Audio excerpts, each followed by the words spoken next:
बच्चों, कैसे हैं आप सभी। उम्मीद करती हूँ आप सभी बहुत ही अच्छे होंगे और अच्छे होने के साथ साथ अपनी पढ़ाई पर भी अच्छे से ध्यान दे रहे होंगे। तो आइए बच्चों, शुरू करते हैं हमारा अगला अध्याय जिसका नाम है कुबेर का घर। पाठ परिचय ले लेते हैं। सच्चा धन वह होता है जो ईमानदारी, पवित्रता और परिश्रम से कमाया जाता है। ऐसे धन का मालिक ही सच्चा कुबेर होता है, चाहे उस धन की मात्रा कितनी भी क्यों ना हो। अर्थात धन कम होने पर भी ऐसे धन का मालिक किसी कुबेर से कम नहीं होता। यही बात इस पाठ में बहुत ही प्रेरणादायी ढंग से समझाई गई है। तो आइए बच्चों, जान लेते हैं कि कुबेर के घर या कुबेर के धन से यहाँ पे लेखक क्या कहना चाह रहा है। वह साधु विचित्र स्वभाव का था। वह बोलता कम था, उसके बोलने का ढंग भी अजब था। मांग सुनकर सब लोग हंसते थे।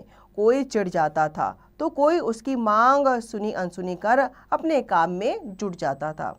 साधु प्रत्येक घर के सामने खड़ा होकर पुकारता था, माई अंजलि भर मोती देना, ईश्वर तुम्हारा कल्याण करेगा, भला करेगा। साधु की यह विचित्र मांग सुनकर स्त्रियां चकित हो उठती थी।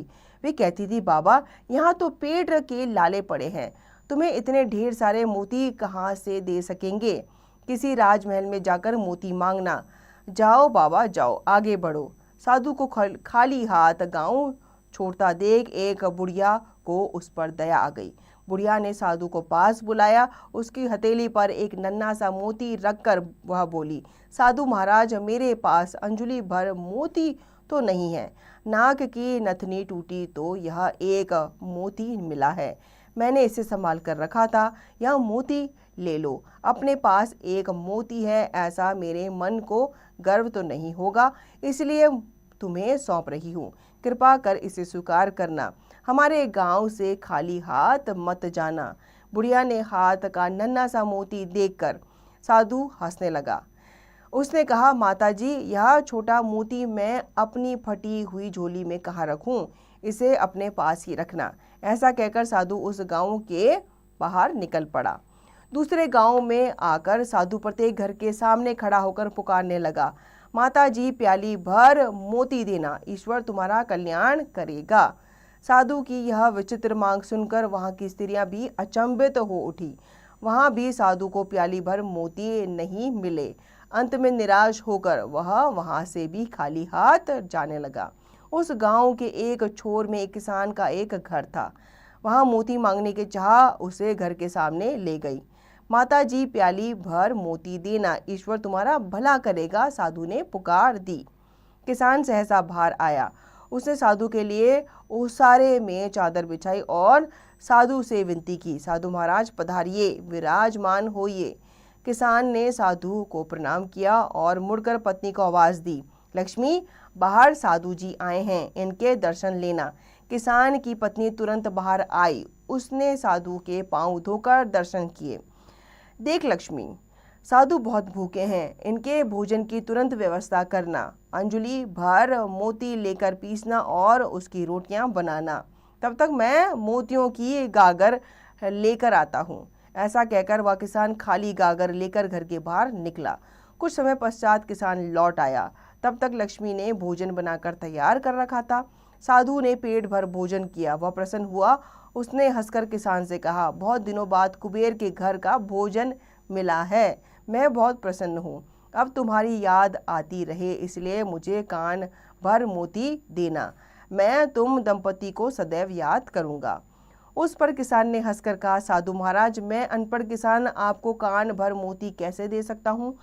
आप ज्ञान संपन्न हैं, इस कारण हम दोनों आपसे कान भर मोतियों की अपेक्षा रखते हैं। साधु ने आंखें भींच कर कहा, नहीं किसान राजा, तुम अनपढ़ नहीं हो, तुम तो विद्वान हो, इस कारण तुम मेरी इच्छा पूरी करने में सक्षम रहे।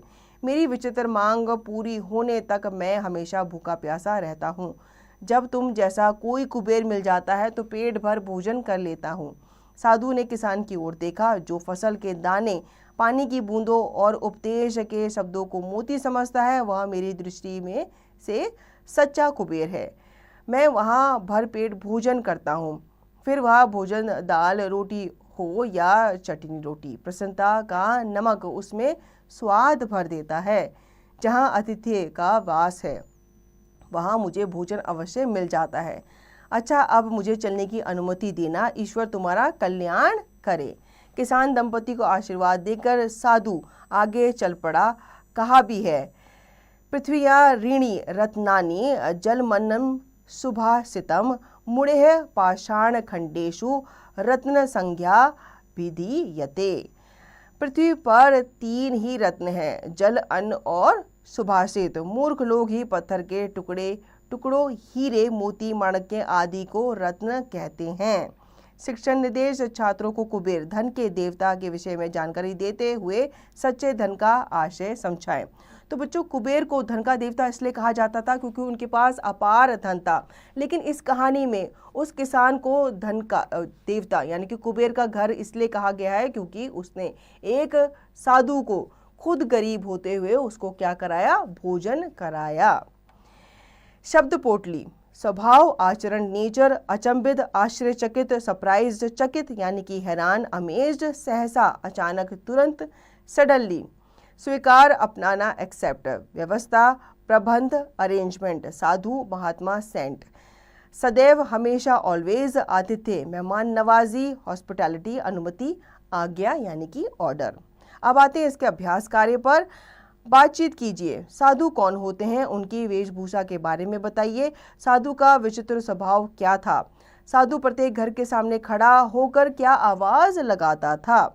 आप घर आए साधु या भिखारी को खाली हाथ लौटाते हैं या कुछ दान में देते हैं? यदि हाँ तो क्या देते हो? यदि नहीं देते तो क्यों नहीं देते? इसका कारण बताएं। तो इन सब प्रश्नों का आपको उत्तर देना है। पाठ की बात, सही उत्तर वाले गोले को रंगिए। वह साधु डैश स्वभाव का था, विचित्र, विभिन्न, बुरे या फिर क्रूर। तो वो जो साधु था वो विचित्र स्वभाव का था। तो ए वाले गोले को आप रंगेंगे। इसी प्रकार से आप बाकी प्रश्नों के उत्तर देंगे। हम बढ़ते हैं आगे। रिक्त स्थान भरिए। साधु की डैश सुनकर कोई तो चिढ़ जाता था और कोई उसकी मांग सुनी अनसुनी कर अपने काम में जुट जाता था।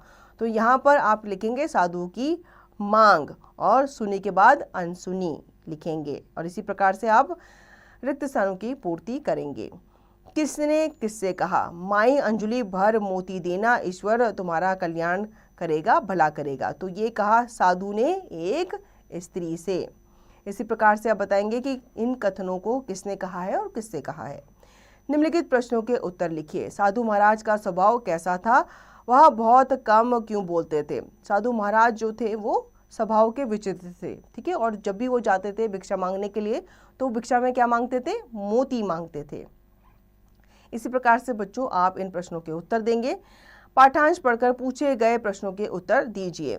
साधु की यह विचित्र मांग सुनकर स्त्रियां चकित हो उठती थी। वे कहती थी, बाबा यहाँ तो पेट के लाले पड़े हैं, तुम्हें इतने ढेर सारे मोती कहाँ से दे सकेंगे। किसी राजमहल में जाकर मोती मांगना। जाओ बाबा जाओ, आगे बढ़ो।